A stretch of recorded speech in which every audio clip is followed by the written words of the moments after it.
नमस्कार. कैवल्यनाथ वेलनेस फाउंडेशनमध्ये मी marketing executive Prachi मुळे आपल्या सगळ्यांचं स्वागत करते.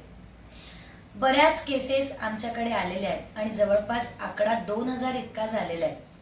पण तरीही सध्याच्या या काळामध्ये सोशल मीडियावर जी काही वरवरची माहिती मिळते ना, त्यानुसार असं वाटतंय की लोकांच्या मनात म्युझिक थेरपीविषयी खूप गैरसमज आहे.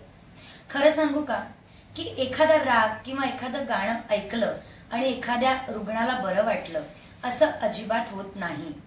तर शारीरिक आणि मानसिक अशा दोन्ही गोष्टींचा विचार संगीतोपचारामध्ये केला जातो. कुठलाही एक राग एखाद्या व्याधीवर काम करेल आणि आपण बरं होऊ असं अजिबात नाहीये.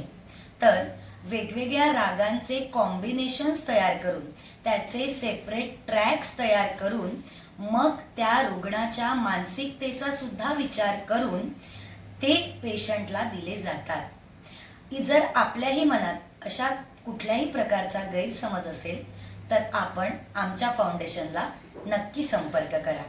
नमस्कार.